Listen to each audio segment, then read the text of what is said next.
कि मानसदा मलेशिया में उत्सव है, जस्ट 8 दिन का डिफरेंस पर उत्सव था। उत्सव है, मानसदा आप जा सकते हैं मलेशिया। मैंने कहा दादा आपका आदेश होगा तो जरूर मैं पालन करूंगा। बोले नहीं, मेरी इच्छा है कि आप मलेशिया जाइए, चक्रधारी नायकदा जाएंगे। तो उस समय उन्होंने गोपो भाई को फोन लगाया और उन्होंने उड़िया में गोपो भाई को बोला कि मानसदा जाएंगे, आप व्यवस्था करिए। और श्रद्धेय गोपोबंधु पात्रोदा बहुत कम समय में ये वीसा वगैरह टिकट वगैरह का इंतजाम किए। और मैं जब मलेशिया में उतरा तो उस समय करीब करीब मध्य रात्रि थी और उस समय बहुत सारे गुरु भाई लोग आए थे मुझे रिसीव करने के लिए। तो आज इस अवसर पर मैं श्रद्धेय गोपोबंधु पात्रोदा का सपरिवार मंगल कामना करता हूँ।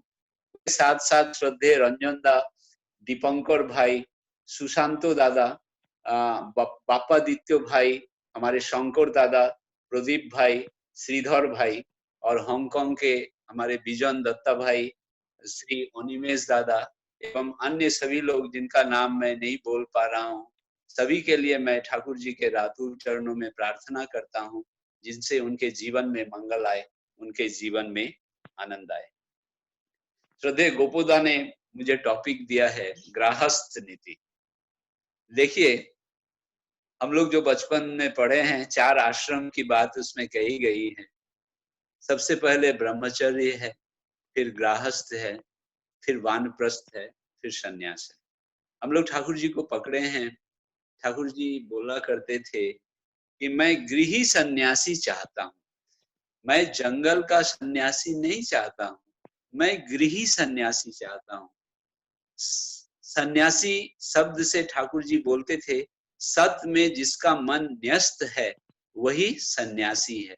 और सत का मतलब होता है इष्ट, आदर्श, मंगल, सदगुरु, पुरुषोत्तम, लिविंग लॉर्ड, लव लॉर्ड। ये सभी सत हैं क्योंकि उनके अंदर में सभी की सत्ता संजीवित है। हम लोग अपने सत्ता को बचाना चाहते हैं, अपने जीवन को बचाना चाहते हैं, बढ़ाना चाहते हैं, इसलिए हम लोग ठाकुर जी को पकड़े हैं। और ठाकुर जी के अंदर सभी की सत्ता जीवित रहती है, इसलिए वो सत हैं। और उनके ऊपर जब हम मन को न्यस्त करते हैं, अपना सारा मन उन पर न्यस्त करते हैं, उनका जीवन हम न्यस्त करते हैं, अपना चलन वलन चरित्र उनके आदर्श के अनुसार से लेकर जब हम चलते हैं, ठाकुर जी बोले कि वही व्यक्ति सम्यक रूप से सन्यासी होता है। और घर में रहकर ठाकुर जी बोले हमें सन्यास का पालन करना होगा, यानी एक तरफ हमें घर का भी काम करना होगा, सारा दायित्व पालन करना होगा, और दूसरी तरफ ठाकुर जी पर भी अपना सब कुछ न्यस्त करके चलना होगा। रामकृष्ण परमहंस देव कहते थे कि ये संसार जो है वो तराजू के तरह है, ये मनुष्य का जीवन जो है वो तराजू के तरह है। और तराजू का दो पल्ला है, एक पल्ला में उसका संसार है और दूसरे पल्ला में उसके ईश्वर हैं, सदगुरु हैं, पुरुषोत्तम है, भगवान है। जो पल्ला जिस समय भारी होता है वो नीचे की तरफ चला जाता है और दूसरा पल्ला ऊपर उठ जाता है। जब हमारा मन ठाकुर जी पर बहुत ज्यादा लगने लगता है तो वो पल्ला नीचे की तरफ आता है और हमारा संसार का पल्ला ऊपर उठ जाता है। और बहुत सारा मन यदि हमारा संसार घर परिवार में चला जाए, ठाकुर जी पर कम रहे, तो संसार वाला पल्ला भारी हो जाता है। एक जगह मैंने पढ़ा, आज ही मैं पढ़ रहा था, उसमें लिखा था, if you find yourself A bit irritated, if you find yourself a bit irritated and overwhelmed, it's a sign that you are spending less time with God. It's a sign that you are spending less time with God and more time with the world. यदि हमारा मन irritated हो रहा है, overwhelmed हो रहा है, इसका मतलब मैं ईश्वर के साथ कम समय दे रहा हूँ और संसार में मैं ज्यादा समय दे रहा हूँ। इसलिए आज का जो ये टॉपिक है गृहस्थ जीवन, उसमें स्पेसिफिकली कहा गया है कि जब हम गृहस्थ जीवन में प्रवेश करते हैं, यानी हमारी शादी होती है, हमारा घर परिवार होता है, हमारी नौकरी चाकरी होती है, परिवार का सारा दायित्व तो हमें वहन करना पड़ता है। घर में माता पिता रहने पर उनका भी दायित्व वहन करना पड़ता है। और सत्कर्म से सही रूप में हम अर्न करते हैं, सही रूप से हम सत्कर्म करके अर्न करते हैं, और साथ साथ समस्त जीवन और संसार के केंद्र बिंदु में हमारे इष्ट रहते हैं। यदि इस तरह का हमारा गृहस्थ जीवन हो, तभी वो जीवन, गृहस्थ जीवन सफलतापूर्ण होता है। लेकिन छोटी छोटी विपत्तियां जब आती हैं तो उस समय हम अस्थिर हो जाते हैं। श्रद्धेय पंचानंदा श्री ठाकुर जी के पास में आए थे, और वो डबल MA थे और प्रोफेसर भी थे, और श्रद्धेय पंचानंदा को श्री ठाकुर जी ने प्रेस का भी दायित्व दिया, श्रद्धेय पंचानंदा को तपोवन विद्यालय का भी दायित्व दिया, और श्रद्धेय पंचानंदा का जो कंजुगल लाइफ था, कंजुगल लाइफ उतना, उसमें उतना हैप्पीनेस नहीं था, हमेशा कुछ कुछ विवाद हो जाया करता था, और उसकी शिकायत ठाकुर जी के पास में पंचानंदा आकर करते थे। ज्यादातर समय ठाकुर जी चुपचाप रहा करते थे। एक बार बहुत एक्सट्रीम हो गया, श्रद्धेय पंचानंदा बोले कि ठाकुर जी, आप कुछ समाधान नहीं करेंगे तो ये सॉल्यूशन नहीं होगा, आपको कुछ आज समाधान देना ही होगा। तो ठाकुर जी बोले, उठ गए अपने आसन से, बोले चलिए पंचानंदा घूमने चलते हैं, और एक बगान से होकर श्री ठाकुर जी चले, और उनके पीछे पीछे श्रद्धेय पंचानंदा जा रहे थे। ठाकुर जी आगे आगे चल रहे हैं और पंचानंदा पीछे पीछे चल रहे हैं। बगान के जब दूसरे सिरे में पहुंचे, और उस बगान में मल इत्यादि बड़ा था, गंदगी इत्यादि भरी थी, श्री ठाकुर जी ने अपने पैर को उठाकर श्रद्धेय पंचानंदा को से कहा कि पंचानंदा देखिए, मेरे चप्पल में ये मल इत्यादि तो नहीं लगा। तो पंचानंदा बोले, नहीं ठाकुर, आपके चप्पल में कोई मल नहीं लगा है। ठाकुर जी बोले, आप अपना चप्पल देखिए। तो श्रद्धेय पंचानंदा अपना चप्पल देखे, बोले ठाकुर जी, मेरे चप्पल में भी मल नहीं लगा है। ठाकुर जी बोले, ये कैसे मैं चला इसलिए मल नहीं लगा, और आप में कैसे नहीं लगा? बोला, आप मेरे गुरु हैं, आप जहां जहां पर पैर रखकर चले थे ठाकुर, मैं उसी जगह में पैर रखकर चला हूँ। आप जहां पर पैर रखे थे, मैं उसी जगह में पैर रखा हूँ, इसलिए मेरे चप्पल में भी मल नहीं लगा। ठाकुर जी बोले, यही तो मैं कहता हूँ, यही तो मैं आपसे कह रहा हूँ कि जिस नीति विधि से मैं चलने के लिए आपको बोलता हूँ, आप यदि उसी नीति विधि से चलेंगे तो आपका गृहस्थ जीवन भी सुंदर होगा, आपका गृहस्थ जीवन भी मंगलमय होगा। हम लोग जीवन में बहुत कुछ चाहते हैं, ईश्वर से हम बहुत कुछ चाहते हैं, लेकिन ईश्वर हमें वही देते हैं जो हमारे जीवन के लिए मंगलमय है। जो हमारे जीवन में मंगलमय है, ईश्वर हमें वही देते हैं। आज फिर मैं वो पढ़ रहा था एक जगह, उसमें मैंने पढ़ा, when I asked for strength, when I asked for strength, God gave me difficulties to make me strong. When I asked for strength, God gave me difficulties to make me strong. When I asked for wisdom, God gave me problems to solve. When I asked for prosperity, God gave me brain and brawn. When I asked for courage, God gave me danger to overcome. When I asked for love, God gave me troubled people to help. When I asked for favor, God gave me opportunities. हम ईश्वर से जैसा चाहते हैं उसके अनुसार से ईश्वर हमें मंजूर करते हैं, लेकिन हमारा चलन वलन उस अनुसार से होना चाहिए। हमारा संस्कार, अभ्यास, सब कुछ वह चरित्र वैसा होना चाहिए कि ईश्वर जो कुछ हमें देना चाहते हैं उसको हम प्राप्त करने के अधिकारी हो सके। जीसस क्राइस्ट की एक किताब में पढ़ रहा था, उसमें जीसस क्राइस्ट बोल रहे हैं, I will rescue those who love me. I will rescue those who love me. I will protect those who trust in my name. When they call on me, I will answer. I will be with them in trouble. I will rescue and honor them. I will reward them with a long life and give them my salvation. वो अगर मुझसे प्रेम करते हैं, वो जो मुझसे मांगेंगे मैं उसे दूंगा। मेरे साथ रहना पड़ेगा। जीसस क्राइस्ट बोले, I am the light of the world, I am the light of the world, those who go with me go into the light, and those who do not follow me, they will move in the darkness. इसलिए परम पुरुष को अपने जीवन में अपनाना होगा, परम पुरुष को अपने जीवन में लेकर चलना होगा। मैं आपको बताता हूं कि संसार में कष्ट आता है, संसार में दुख आता है, संसार में वेदना भी आती है। बहुत सारे लोगों को लेकर संसार में चलना पड़ता है। सभी की साइकोलॉजी अलग अलग है, सभी का टेम्परामेंट अलग अलग है। बहुत सारा कंडीशंस ऐसा आता है जो हम लोगों के कंट्रोल में है।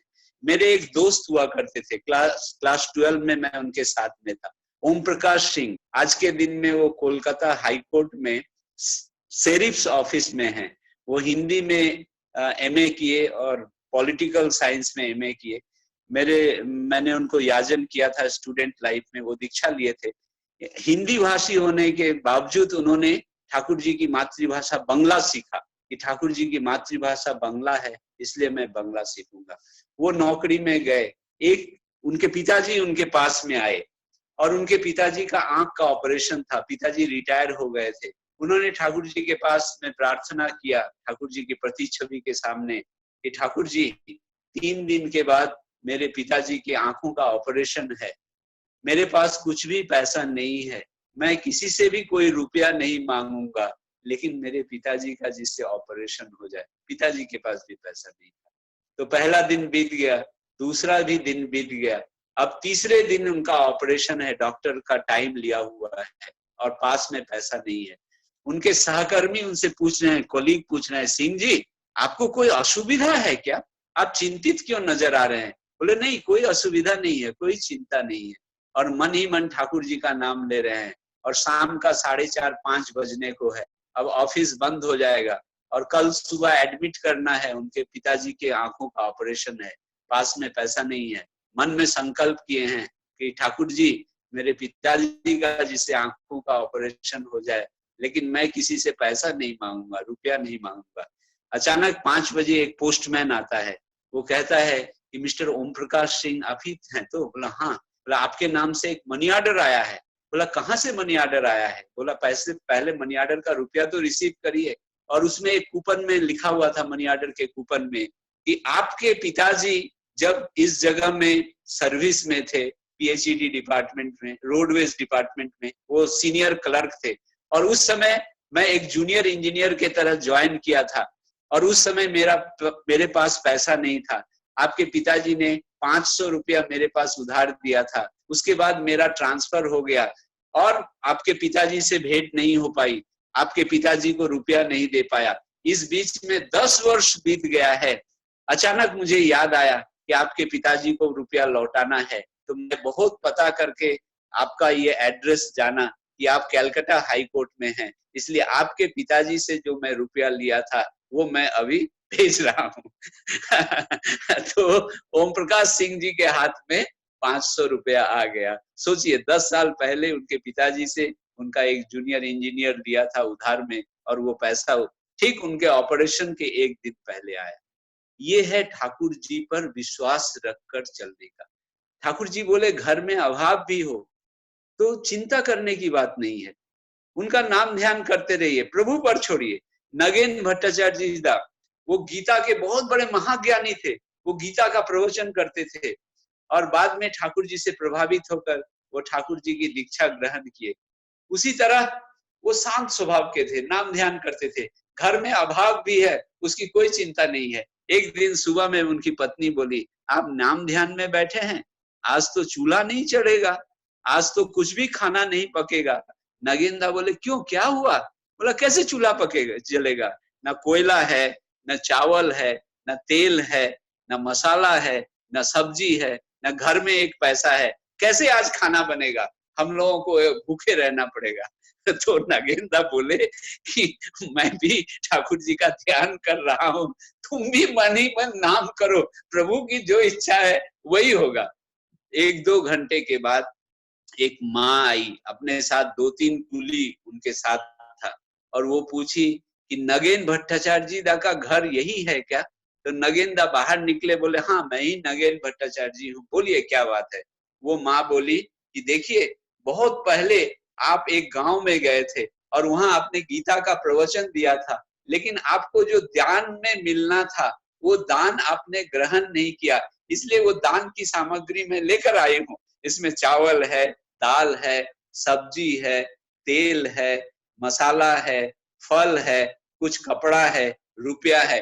बोले नहीं मेरा तो कोई पावना नहीं है, मुझे तो सब कुछ मिला है। बोला नहीं आप याद करिए उस जगह में के लोग आपको कुछ दे नहीं पाए थे, आप बिना लिए हुए चले आए थे, इसलिए मैं इसे देने के लिए आई हूँ।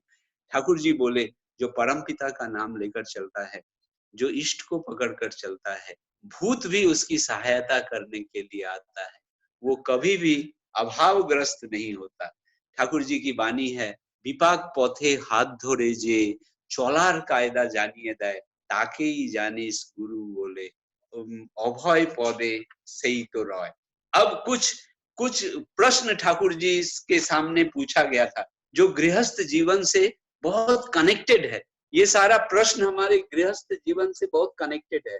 श्री ठाकुर जी से पूछा गया अच्छे ढंग से परिवार चलाने के लिए क्या आवश्यक है, अच्छे ढंग से परिवार चलाने के लिए क्या आवश्यक है? ठाकुर जी ने जवाब दिया परिवार को अच्छे पुरुषों को प्रवृत्ति झोंका की अपेक्षा इष्ट झोंका होने की आवश्यकता है। इष्ट को जकड़कर पकड़ते हुए तुम जितना प्रवृत्ति से ऊपर उठ पाओगे उतना ही परिवार तुम्हारे अधीन में रहेगा और तुम परिवार में रहकर भी थोड़ा सा ऊपर उससे रह सकोगे। परिवार को लेकर तुम तब परेशान या चिंतित नहीं रहोगे, जबकि जो करणीय है उसको करने में भी कोई विघ्न नहीं होगा। इसलिए इष्ट को जीवन में सर्वप्रथम एवं सर्वप्रथम बनाकर रखना होगा, फर्स्ट एंड फॉरमोस्ट बनाकर रखना होगा। जीवन ही कहो, परिवार ही कहो, सब कुछ का स्वार्थ ही है इष्ट, परमार्थ भी इष्ट। हम जाने या न जाने, समझे या न समझे, यही है फैक्ट और इसका लिहाज रहने पर फिर कोई चिंता नहीं। ठाकुर जी से एक व्यक्ति ने प्रश्न किया, ठाकुर जी हम लोग तो गृहस्थ जीवन में रहते हैं, कब सहज उठती है? जैसे ठाकुर जी बोले याजन और सेवा में जो जितना प्रचुर होता है उसके जीवन में प्रचुरता भी उतनी सहज उठती है।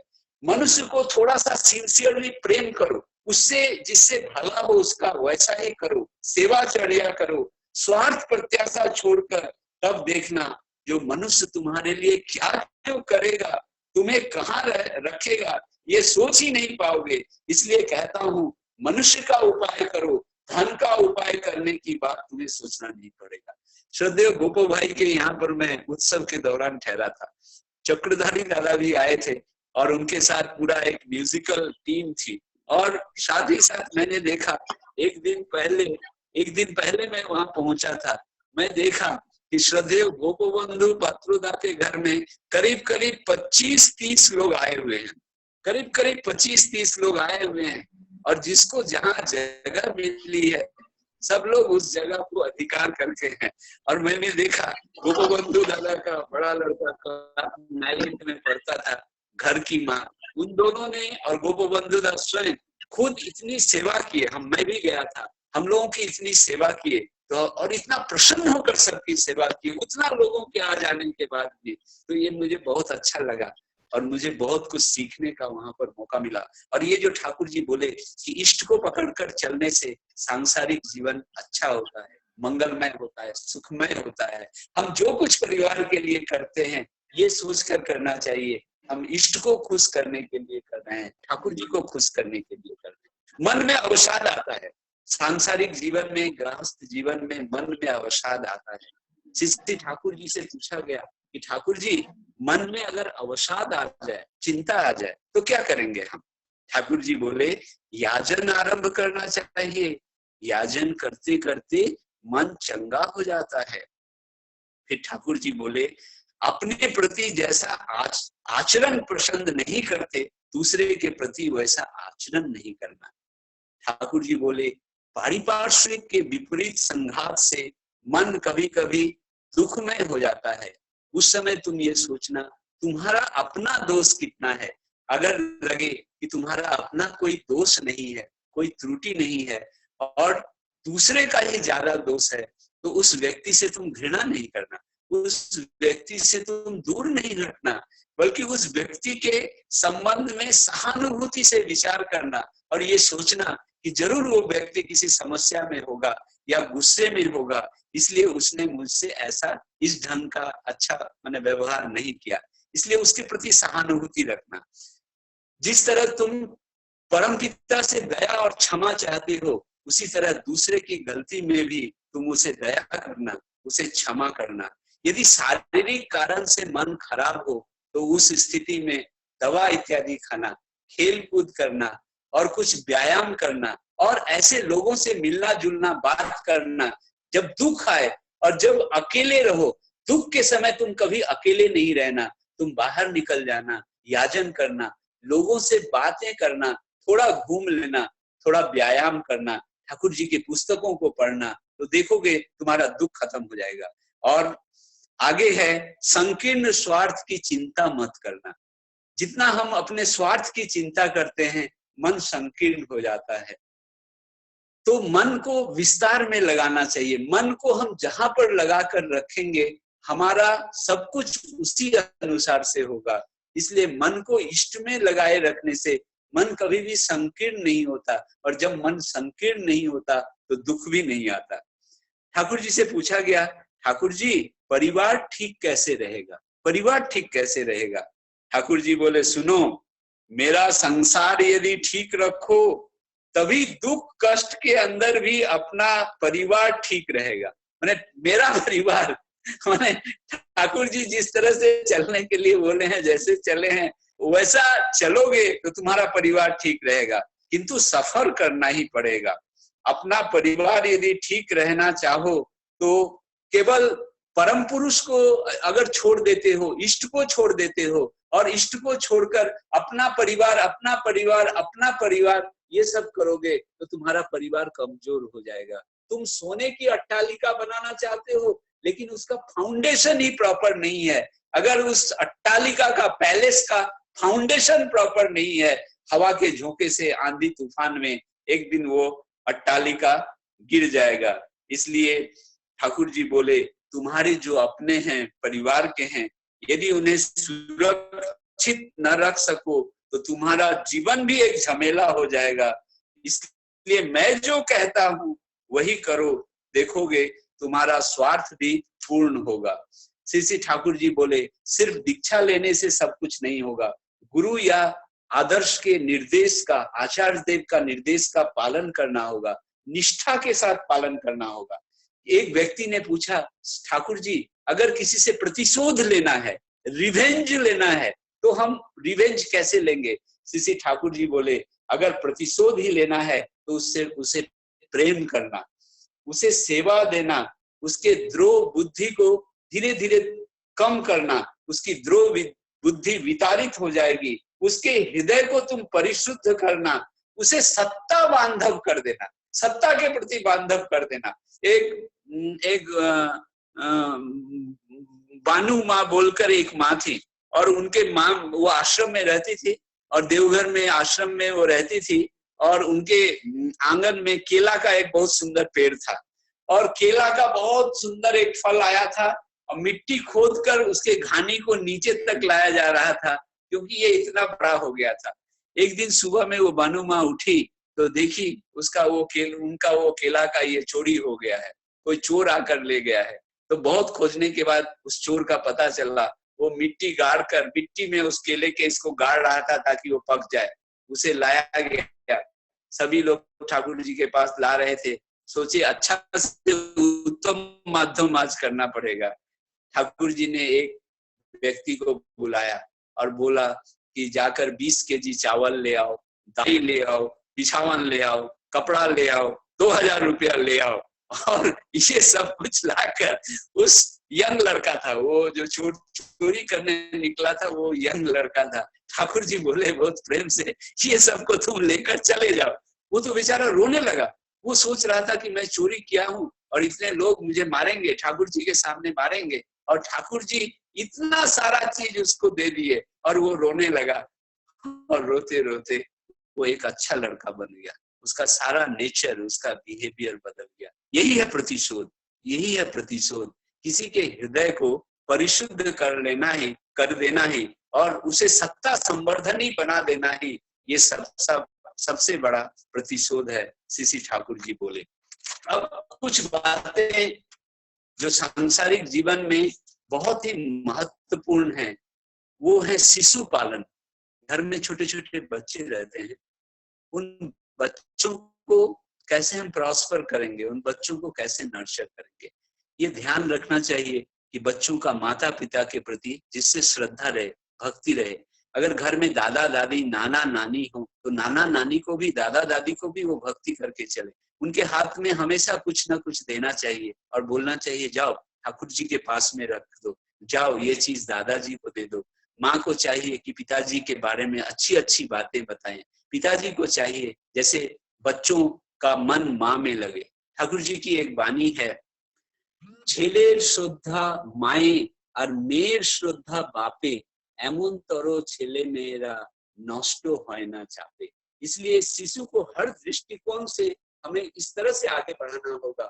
उसका भी एक सेंटिमेंट है, उसके सेंटिमेंट को ठीक से ध्यान में रखना होगा। ठीक है, बच्चा जब बड़ा होता है तो उसके लिए ठाकुर जी बोले कि तुम अपने माँ को देखना, माँ किचन में कुछ बना रही है, माँ के इससे ललाट से पसीना गिर रहा है, माँ को थोड़ा हवा कर देना, माँ का पसीना पोंछ देना। जब पिताजी ऑफिस से आएंगे तो उनके लिए एक गिलास पानी देना, उनके जूता को बढ़िया से पॉलिश कर देना। ठाकुर जी बोले कि बच्चे जब बड़े होते हैं, स्कूल में जाते हैं, कॉलेज में जाते हैं, तो माँ को चाहिए कि वो कॉलेज में किसके साथ मिलता जुलता है, किसके साथ उसकी क्या बातचीत होती है, सारी चीजों की जानकारी माँ को होना चाहिए। माँ को एक एक चीज की जानकारी होनी चाहिए कि उसका बच्चा क्या करता है, किससे मिलता जुलता है, और इस तरह से पूछना चाहिए जिससे बच्चे को बोलकर आनंद मिले। ऐसा करके बहुत सारी चीजों का, बहुत सारे प्रॉब्लम को हम सॉल्व कर सकते हैं। बच्चा अपने मन में कुछ नहीं रखेगा, अपने माँ पिताजी को वो कुछ कहेगा। ठाकुर जी बोले बहुत कम पैसे में, जो स्त्री बहुत कम पैसे में अपने परिवार को चलाती है, वो उस स्त्री का क्रेडिट बहुत है। चंद्रपुर में मतलब नागपुर के पास महाराष्ट्र में उस दिन उद्बोधन था, आज से करीब 10-12 साल पहले। पूजनीय सिपाहीला गए थे उस उद्बोधन में, तो मुझे भी याजन करने के लिए वो बोले, मैं भी याजन वहां पर किया। उसके बाद जब भंडारा करने नीचे आया तो एक 80-85 वर्ष के दास साहब मेरे को पकड़ लिए, बोले कि मानस भाई आपका याजन मैं 45 मिनट तक सुना हूँ, अब मेरा याजन आपको सुनना पड़ेगा। कल के करके बोले मैं आपको अभी भंडारा के लिए नहीं जाने दूंगा, जब तक आप मेरा याजन नहीं सुन लीजिए आप जा नहीं सकते। हम बोले हाँ दासदा, बोलिए आप क्या बोलना चाहते हैं। तो उन्होंने अपने जीवन की घटनाएं बताई कि ठाकुर जी के पास में गया था, उस समय यंग था, मेरी शादी भी हुई थी, अपनी पत्नी को लेकर को प्रणाम करने के लिए गया, तो ठाकुर जी से पूछा कि ठाकुर जी मैं क्या करूं। तो ठाकुर जी हंस करके बोले कि तुम मास्टर बनो, तुम शिक्षक बनो, शिक्षक से सुंदर और कोई सेवा या पेशा नहीं है। और मेरी पत्नी के तरफ देखकर बोले कि सुनो, तुम्हारे पतिदेव शिक्षक बनेंगे, उनको बहुत कम पैसा मिलेगा वेतन में, और उसी कम पैसे से तुम्हें अपना परिवार खूब सुंदर ढंग से चलाना पड़ेगा। ये श्रद्धेय दास साहब बोले, ये चीज मुझे याद आई कि गृहस्थ जीवन में बहुत कम पैसे में किस तरह से परिवार को सुंदर ढंग से चलाया जा सकता है। विपद आने से पहले ही परिवार में किस तरह से माँ लोग पहले से वो संग्रह करके रखती है, किस सामान को किस तरह से कहाँ पर सुंदर ढंग से किचन में सजा कर रखना है। श्री ठाकुर जी कभी कभी किसी भक्त के लिए कोई सामान के लिए बोलते थे तो वो श्री ठाकुर जी बड़ो माँ के पास खबर भिजवाते थे, और बड़ो माँ कहाँ कहाँ से चीज में बड़ो माँ के बारे में कहते थे, मैं 8-10 साल पहले एक फल दिया था और बड़ो माँ को मैंने दिया था और बड़ो माँ आज के दिन में भी उसको खोज कर निकाली है 10 साल पहले मैंने जो दिया था। साफ सुंदर सदाचार रखना ये बहुत जरूरी है। दाम्पत्य प्रेम, पति पत्नी का सीमेंटिंग फैक्टर जो है वो इष्ट होते हैं, सदगुरु होते हैं। इसलिए उस पति पत्नी के बीच में जब सदगुरु रहे, पुरुष पूर्यति जैसा पुरुष है, जो पूर्ण करता है वो पुरुष है। नारियति जैसा नारी, जो नर्चर करती है वो नारी है। पुरुष पूरे समाज में फैलना चाहता है, उन्नति करना चाहता है, वो आउटवर्ड है, उसका नेचर आउटवर्ड है, वो बढ़ना चाहता है, आगे बढ़ना चाहता है।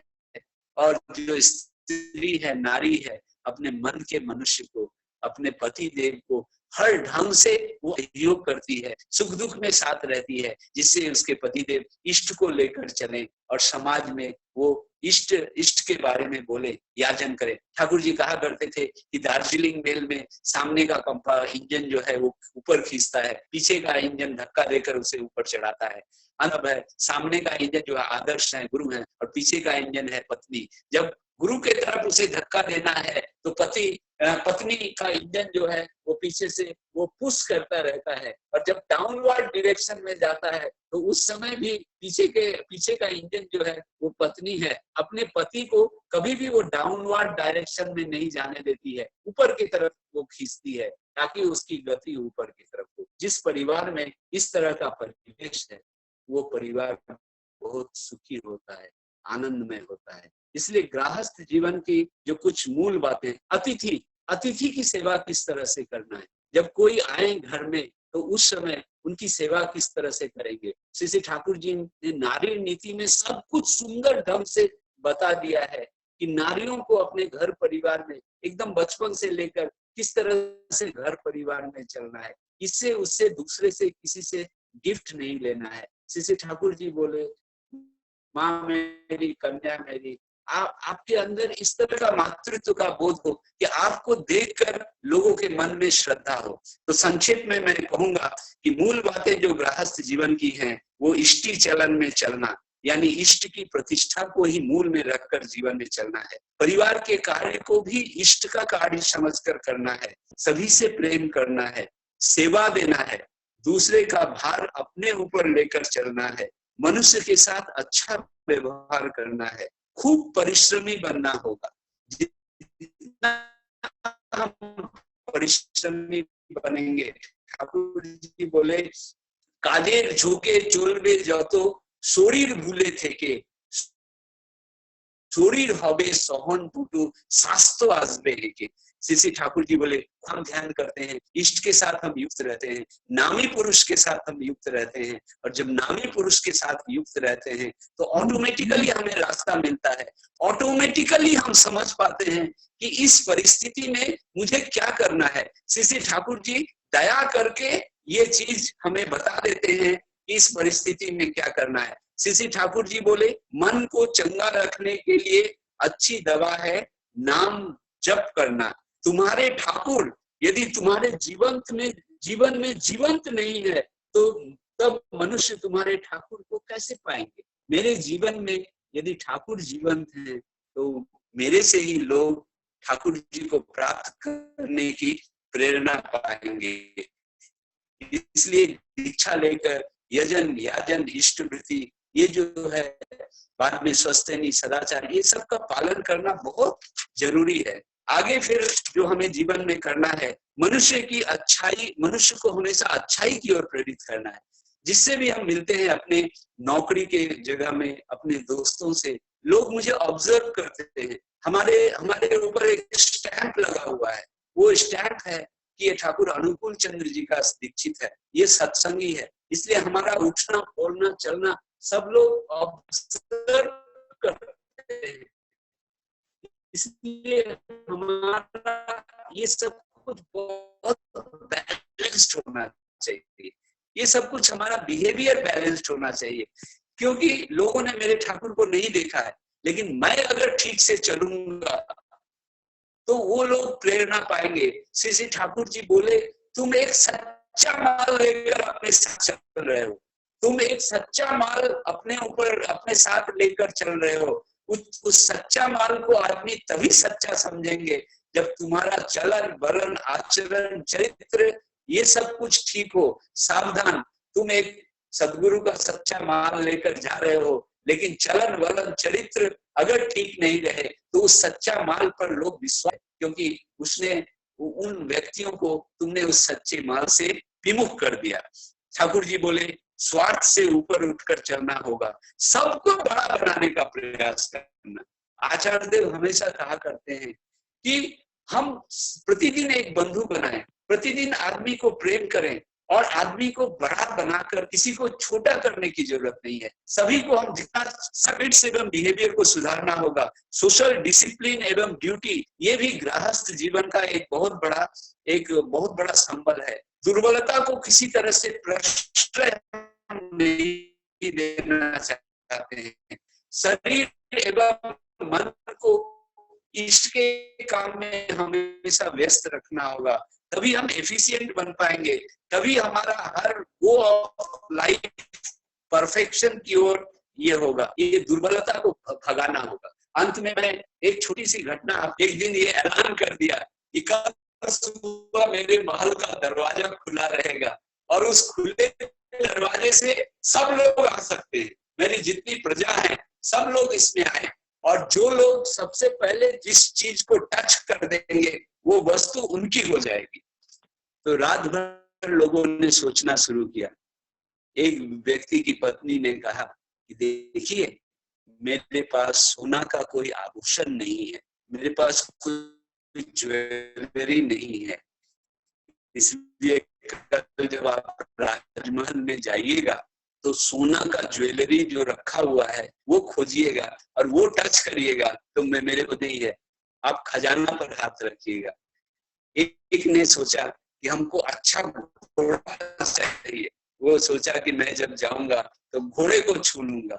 एक व्यक्ति सोचा कि हमें हाथी चाहिए, हाथी को मैं बहुत पसंद करता हूँ, मेरे पास उतना सामर्थ्य नहीं है हाथी का, तो मैं हाथी को टच कर दूंगा। एक माँ अपने पति देव को बोली कि देखिए हमारा बच्चा छोटा छोटा है, उन लोगों को दूध नहीं मिलता है, आपका स्वास्थ्य भी अच्छा नहीं है, हम लोग दूध नहीं खरीद सकते हैं। आप जब राजा के दरबार में जाइएगा तो खोज कर उनके गुहाल में जाइएगा और जिस गाय को छोटा सा नया बच्चा हुआ है उस गाय और बच्चे को टच कर दीजिएगा तो वो गाय मिल जाएगी, बच्चा मिल जाएगा, हम लोगों को दूध मिलेगा। ऐसा करके सुबह में सब लोग वहां गए और राजा एक सिंहासन में चुपचाप से इस तरह से दौड़ धूप कर रहा है अपना मनपसंद चीज को सबसे पहले छूने के लिए। और उस बीच में एक छोटी सी लड़की, एकदम नन्ही सी एक लड़की धीरे धीरे धीरे धीरे आई। राजा सोचे कि शायद ये कुछ प्रश्न पूछना चाहती है मुझसे, लेकिन वो लड़की आई और उसने राजा को छू लिया, उसने राजा को छू लिया। और जब राजा को छू लिया तो राजा उसके हो गए, और जब राजा उसके हो गए तो उस राज्य का सारा जो राजा का था सब उसका हो गया। तो हम चाहते क्या है? हम चाहते क्या है? ईश्वर को चाहते हैं। Do we want God? Do we want God और the things God has made? ईश्वर ने जो वस्तु बनाई है उन वस्तुओं को हम चाहते हैं या ईश्वर को चाहते हैं? ये हमें डिसाइड करना होगा। हम चाहते क्या है?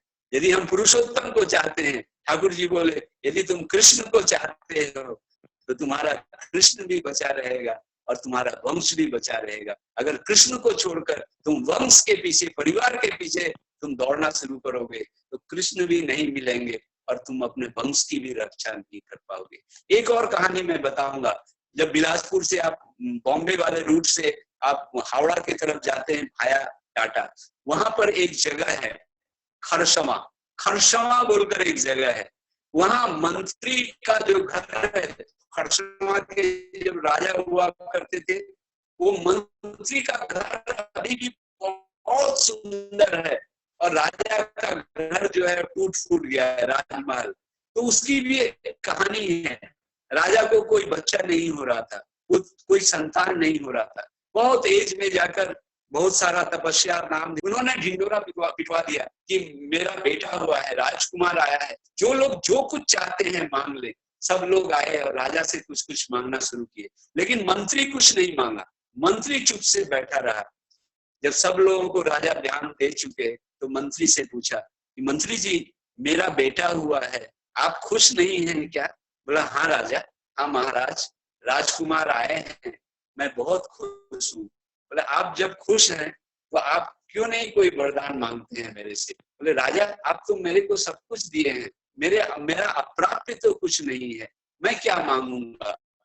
बोला नहीं, आज इस शुभ दिन में सबों को मैंने दान दिया है, आपको भी मैं दान दूंगा। तो वो मंत्री बोले ठीक है राजा, महाराज अगर आप कुछ देना ही चाहते हैं तो मेरी इच्छा है, ये राजकुमार जब थोड़े बड़े हो जाएं तो एक बार आप अपनी रानी माँ को लेकर, राजकुमार को लेकर मेरा गांव में जो घर है उस घर में एक बार 2-3 दिनों के लिए आप जरूर आइए। अब राजा को जाना है परिवार लेकर, राजा ने पहले से ही लोगों को भेजा कि वहां जाने के लिए रास्ता है कि नहीं, पानी का इंतजाम वहां पर है कि नहीं, उनके छोटे से घर में राजा कैसे रहेंगे। मंत्री के घर को सुंदर ढंग से, मंत्री जी के घर को सुंदर से ढंग से बनाया गया, गांव के परिवेश को अच्छा किया गया। तो उन्होंने राजा को ही मांग लिया, राजकुमार को ही मांग लिया। उसी तरह हम अपने जीवन में बहुत दया है ठाकुर जी की, आचार्य देव की दया है कि मालिक मिले हैं, मालिक के चरणों की सेवा करने का हमें ये पुण्य मिला है। तो आइए इस अवसर पर हम अपने गृहस्थ जीवन को सुंदर करें, ठाकुर जी को लेकर के चलें और पूरी तरह से, जिस तरह से आचार्य देव बोलते हैं, कह रहे हैं, गुरु परिवार बोल रहे हैं, उस हिसाब से चलकर अपने जीवन को सार्थक बनाएं। जय गुरु, जय गुरु। वंदे पुरुषोत्तम, वंदे पुरुषोत्तम, वंदे पुरुषोत्तम। Thank you. जय गुरु दादा। जय गुरु। जय गुरु, जय गुरु। बहुत ही हार्ट टचिंग, इतना बढ़िया एकदम